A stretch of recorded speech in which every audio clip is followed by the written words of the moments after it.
In today's video, the long-awaited return of the PreCon Preview, wherein I go through a pre-construction project that is trending and hot, give you some background in terms of the unit, the builder, the area, and go through some floor plans and prices, and at the end, give you my own feedback. Anyways, let's get to it.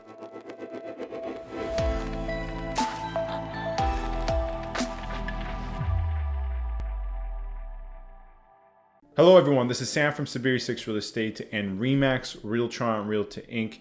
As always, back with another video for you guys here today. You can find my contact information with regards to my Gmail, my Instagram, my TikTok, and of course my office information in the description box. Feel free to get in touch with me with any questions you may have with regards to anything discussed in this video, anything discussed in previous videos.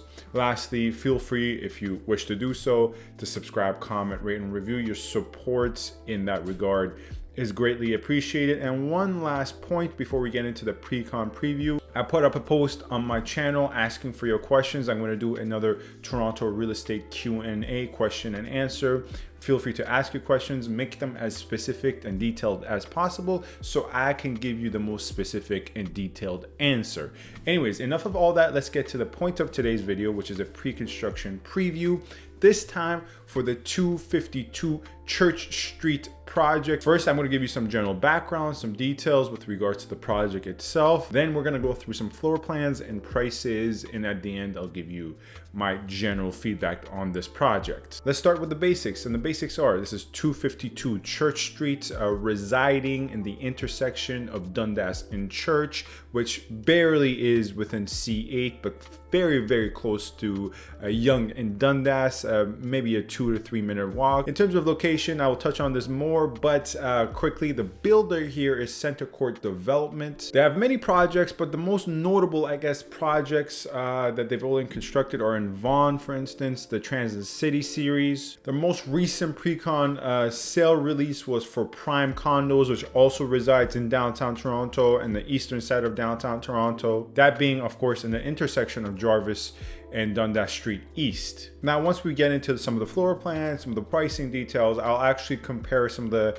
PSF prices, per square foot prices for this project to their own projects in terms of CentreCourt Development. But overall, in terms of their reputation, I can't speak about what other agents, how other agents view CentreCourt. In my frank opinion, I would rate them as a good builder. Nothing fantastic, nothing great, not in the top tier in my frank opinion, but definitely above average. You're dealing with a good and reputable builder here, but once again, not in the top 3 or 4. There are a lot of builders I would rank ahead of them. Touching on the locations a bit more, obviously, as I said off the top, it's at Dundas Street East and Church Street. Now, the entirety of Dundas Street up to Moss Park and Regent Park is still one of the lesser developed portions of downtown Toronto. Of course, CentreCourt Development is bringing 2 projects here. There was a recent project that was completed and closed with the city, 219 Dundas Street East. That's probably the newest completed project that's come on Dundas Street East. And really from, once again, Church, Dundas and Church to all the way to Regent Park, the area is quite underdeveloped. And that's why, if you've heard me talk about Dundas Street East, Queen Street East, less so Queen Street East, but more so Dundas Street East, this is where there's a lot of vacant land, parking lots, depreciated apartment buildings, depreciated older storefronts are available as lots for development. And I see more development coming to Dundas Street East. And that's why, frankly speaking, I view the eastern side of downtown Toronto, more particularly Regent Park and portions of Moss Park, as very much so undervalued assets. There's a lot of development coming. Builders are running out of lots in other places in downtown Toronto, and really the good available lots are with regards to the eastern side of downtown Toronto. The project has a plan for 52 stories, in total 681 units. Unit sizes range from the smallest end in terms of studios at 290 square feet to the largest units being about 1,000 to 1,100 square feet, at least in terms of this floor plans and details I have come across.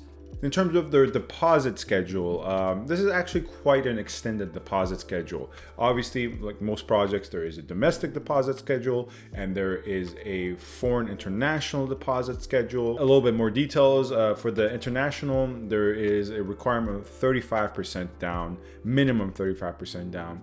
With regards to the domestic, there's a requirement of minimum 20% down. In terms of the 20% for the domestic side, in terms of the deposit schedule for 252 Church Street Condos, you're looking at $10,000 upon signing, 5% to balance in 30 days, 5% in 120, 2.5% in 300 days, and so on and so forth. And here, once again, this is actually, especially with regards to all the pre-con projects I have discussed on this channel, one of the more extended deposit schedules, and it provides you a little bit of leeway and flexibility. In terms of the 35% required for international, I actually was working with an international buyer and he had some interest in this project when the VIP sales launched in January 6th. This is being recorded January 10th. And we simply realized that 35% for my particular buyer, it wasn't worth it, right? If he was going to put that much cash down for the unit he was interested in, it would make more sense for him to put maybe 20 to 25%, so less so, and then go towards more freehold options. So if you're an international buyer, of course, and you're not working through some workarounds that are available to you, 35% is quite a hefty ask. Now, in terms of the parking price here, they're asking for $110,000 per parking spot, and of course, parking spots will be assigned to smaller units and studios, most likely 1+1s and 2 bedrooms minimum required for parking assignment. And 110 is steep asking for parking, right? If we just compare it to another project that launched, literally the VIP sales for this other project launched the day after this, which is the XO2 condos on King Street West. Their parking, they're asking for $75,000. And there you can think, well, of course, it's a smaller building, 19 stories, low to mid-rise, so it would make more sense for them to ask actually for a higher asking price for parking, but they're only asking for $75,000. Here it's a high rise, it's going to have more parking available, but they're actually asking for $110,000, which to me is a little overpriced for parking. And as you know, you're watching this channel, I'm always very much so bullish on parking. I can't stop talking about how important parking is, and even for me 110 is a little steep, where in another project you're getting for 75 on King Street West. Another project I covered on this channel, the Good Condos, right?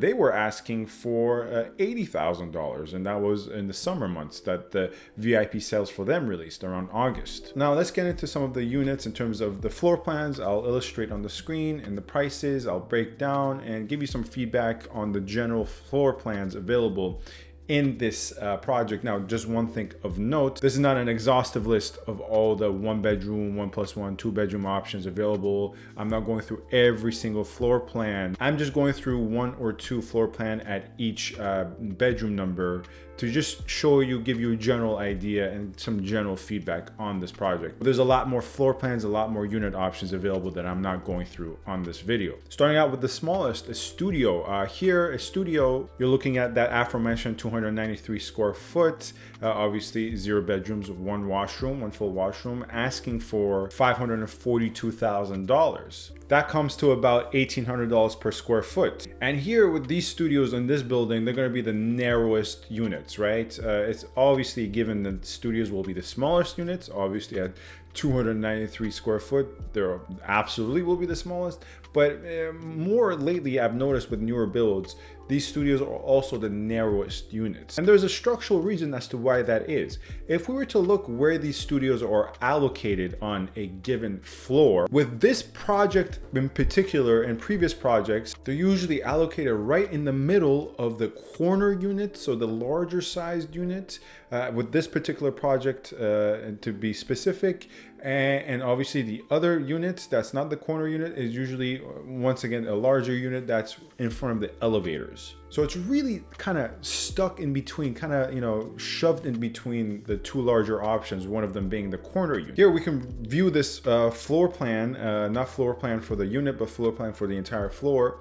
Here you would get a better understanding of what I'm telling you in terms of it being right between the corner and the unit in front of the elevator. Now this actually has a negative consequence more so on the unit next to it, the corner unit in this particular project, because as a result, there has to be that narrow hallway, that narrow corridor that's kind of awkward for a layout. But that's more so the negative for the other unit type, right? That as a result, the corner unit has to now have somewhat of a narrow corridor to lead to some living space, because in terms of the layout of the entire floor here, it's kind of awkward, right? Because they've kind of shoved that corner unit in, and as a result, once again, it has to have that narrow corridor. But one of the positives is that with this layout in particular, the washer and dryer are actually closer to the living area than normal. Usually with studios, you have the washer and dryer quite relatively close to the front door, which when you're really talking about studios and accounting for positives and negatives in the layout, it's going to account for very little, but of course, you know, it accounts for something, right? Ideally, you want the washer and dryer to be a little bit further away from the front entrance door. Once again, with studios, it's very much so not that substantive of criticism. It's usually more of an issue. It's something you want to account for larger living spaces, 1 bedroom, 2 bedroom condominium units. But I just thought I would point it out anyways. Moving on to the next example, now we're going to look at some 1 bedroom options, the smaller 1 bedroom options. Here you're looking at a 426 square foot at $700,000, more specifically $712,000, which comes down to about $1,671 per square foot. Looking at 1 bed, 1 washroom, obviously just 1 bedroom and 1 washroom. You know, these smaller units at $700,000 at $1,600 per square foot are only going to have 1 washroom. But overall, they've, you know, on the floor plan made some decent use of the space of 426 square foot. Very small, but some decent use. Obviously, you're going to have that side kitchen, which is a staple now with newer builds, but washer and dryer right by the front door. But the living area seems somewhat livable. Now, in terms of where this actually resides within the building itself, we're going to, you know, we took a look at that with the studio unit we discussed. Let's take a look at that with this unit, the 1 bedroom unit. Here, this is actually going to be allocated towards the stairwell, the entrance to the stairwell. If we were to take a look at the entire floor plan here, we'll see that yes, the entrance to the stairwell and the staircase is where this unit is close to, and that can be a little problematic. Usually with condominiums, it's better if you can be a little bit more removed from the stairwell, because, you know, depending on how they build it, if someone just even doesn't close the stairwell firm but just closes it lightly, it can make a very loud noise, and if there's constant traffic, once again, it's better avoided if possible. Now, typically speaking, if you are on a higher floor, right, if we're talking about on the 15th floor to 20th floor to 30th floor, you're going to have less traffic in terms of the stairwell use. Not no traffic, but less traffic. So it's going to be less of a problem the higher you go. But generally speaking, it's better avoided if you can kind of stay away from the stairwell and the garbage chute and the elevator. Obviously, you can't avoid all of them. The ideal unit would be equally distant from all of them. But in terms of this unit, how they're allocating it at 252 Church, as you can see, it's quite close to the stairwell. And really the dividing wall that you're sharing would be where your kitchen would be, right? So it's not as if you're sharing the bedroom wall or the living space wall. Moving on to a larger 1 bedroom example here. Not by much, to be fair, at 469 square feet. So still smaller 1 bedrooms we're dealing with, asking for around $730,000. This one comes around to $1,560 per square foot. Still very high, right? I mean, here we're talking about premium prices for pre-con. And of course, these prices are on the builder side factored in for 2024, 2025. But to be worth their while, that's what they're estimating that per square foot 1 bedroom units would be worth in this area, $1,500, $1,560. Here, the additional square footage in this floor plan as compared to the previous one is more represented in terms of the foyer area and by the entrance door. Obviously, from this floor plan, there's some more size with regards to having a closet or a desk of some kind. Not a 1+1, of course, but nonetheless, a smaller increase in size here. Still, once again, looking at $1,560 per square foot. Comparing this once again to prime condos, a comparable unit of around 460 square foot in that building, obviously not a perfect comparable, but you were looking at a lower cost per square foot. And that one, once again, is near this, right? It's at 319 Jarvis Street. Moving forward, let's look at the smaller 1+1 options with this project. Here we're looking at a layout, for instance, with this unit, asking for $802,000 at 530 square foot. It comes to about $1,500 per square foot. This is 1 bedroom, 1 bath, 1 den. So as you can see from the layout, they've allocated the den right next to the front entrance door and the washroom. Of course, this doesn't have an ensuite, right? As at 530 square foot, the washroom resides outside of the primary bedroom. Now,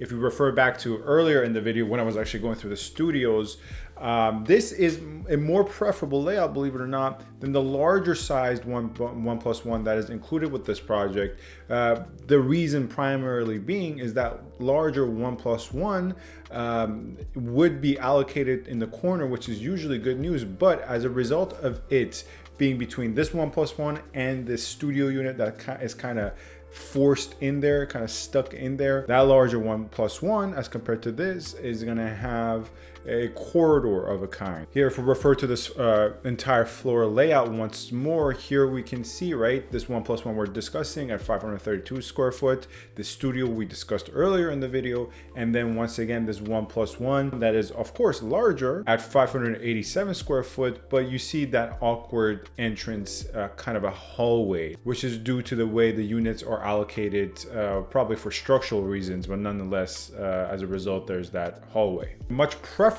but of course a little bit pricier unit in terms of the 1+1s, and here preferable because it also has 2 washrooms on top of being a 1+1, is for instance this one, asking for around 1562 per square foot at 558 square feet at $872,000 in total. But the benefit of this is that it's bigger than the previous 1+1 we talked about. It's not the one with an awkward hallway. Yes, it's much higher in terms of per square foot. That one we were looking at 1,500, here you're looking at 1,562, but the layout is much superior in terms of where it's allocated. In terms of the floor, it's somewhat in the middle. Now, of course, it's got to be closer to the elevators. That's not preferable or desirable necessarily. That's a little less than ideal, but in sum total, accounting for all the positives and negatives on paper, right? Because we can only go based on paper. It's pre-con, we're buying blind according to what we have available to us, which all of this, by the way, is always subject to change. But nonetheless, assuming it stays the same, this is much preferable than the other units we've discussed. The corner unit, the true corner unit that's not dealing with the narrow hallway, here at 634 square foot, asking for $945,000, a 1+1 with 2 washrooms. Here you still have somewhat of a corridor to enter into the unit, but it's a much better layout in terms of if you're going to have a corridor. Furthermore, the layout is much superior. You have your ensuite, you have 2 full washrooms. The den is better located in terms of having some exposure and windows. The only issue with this layout is it's a little difficult with regards to like placing a television. If you notice, the living area kind of have to force a television for end user purposes to the leftmost portion of the layout. Here at $1,400 per square foot, and for all these layouts, really, when we compare it to resale market, you're really paying a hefty premium, right? Resale in downtown Toronto, especially on the eastern side of the downtown core, you can get, if you really want to push your limits, 1,200 per square foot units that are already built. You're not buying blind, you don't have all those risks associated. And then let's quickly take a look at some of the 2-bedroom options here. For instance, you have this one at $952,000, a 674 square foot, 2-bath, 2-wash, coming in at $1,412, of $1,400 per square foot. These units are also corner units as well, as you can see from the overall floor map. As a result, that's why they have this jagged edge shape. But to be very frank with you, I'm not a big fan of this layout whatsoever. $1,400 per square foot, you're paying for less than an ideal layout here. Now, even comparing this to CentreCourt's own project, just for a reference point, no, not to Prime Condos, which is in downtown, but let's compare it to their own project in, for instance, Shepherd, which should give you a good idea about the disparity of pre-con per square foot prices from downtown to Shepherd. In Shepherd, with their own project, which is the West Line Condos at 1100 Shepherd Avenue, there you could get a 1-bed, 2-wash, sure, 1 bed less, but at 674 square feet, the exact square footage of this for $1,100 per square foot. And those units, of course, one bed less, further north, but lower per square foot price, lower cost overall. With this one, you're paying $952,000 for 2 bedrooms, not a good layout whatsoever, as you can see. But with these, the primary are, of course, the largest ones we've seen thus far. A lot of the space that would otherwise be allocated towards the living area and the kitchen is allocated towards obviously the second bedroom, but also in terms of the primary bedroom. What I would much prefer to have for investment purposes, of course this is different for end user purposes, but a 1+1 with a smaller bedroom but more space allocated to the kitchen and living area. The best 2-bedroom options in terms of the layouts we're going through in this video are what's located on the other corner, right? So the diagonal corner from this corner unit, which is a 2-bedroom options, as you can see from the floor plan on the screen, at 721 square foot, asking for $997,000, coming down to $1,300 per square foot, $1,382 to be exact. And once again, you know, I made my perspective clear on this channel. I think generally right now for investment purposes, pre-con is better avoided. But if you're going to go with a pre-con project, and with this one particular 252 Church Street, this 2-bedroom is much preferred over the previous layout in terms of investment purposes. But once again, I must reiterate, at $1,300 per square foot, and this is where we're going to actually, you know, transition into my final thoughts.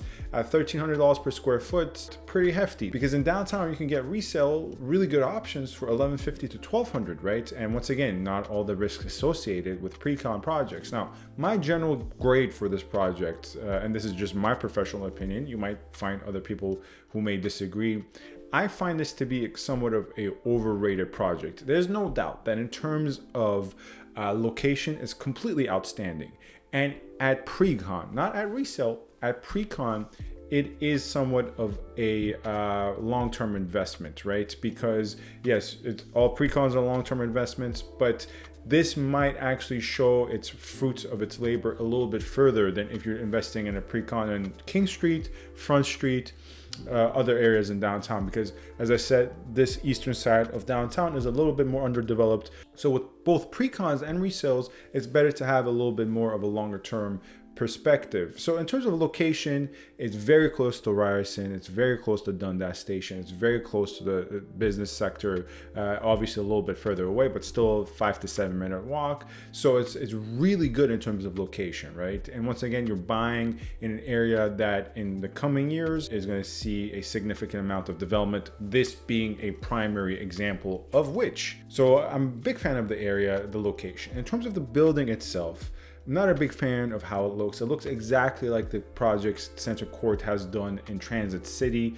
The architects in the comment section may point out some differences, but overall it has the same aesthetic. I'm not a fan of the aesthetic. The build itself, CentreCourt, once again, I would grade them as a good builder, right? They're not one of the best in terms of build quality. They're definitely not one of the worst, and they're definitely not average. There's nothing to really get too excited about. And overall, this project, I'm going to give it a good grade. I'm going to give it a B. But the reason I say it's overrated is because I've heard a lot of people discuss this project as if it was an A- to a B+. And in my opinion, the best thing this project has going for it is the location. You truly are buying location here. And overall, at $1,800 per square foot, $1,300 per square foot, you can already buy a resale location that is pretty great. Also, overall, this is a very good play for location in terms of build quality and layouts. Very much so average. That's why I'm giving it overall a B. Anyways, if you have any further questions, feel free to get in touch with me. You can find my contact info in the description box with regards to my Gmail, my Instagram, my office, and my social media. And yeah, thank you very much for watching. Stay safe and stay tuned. Thank you.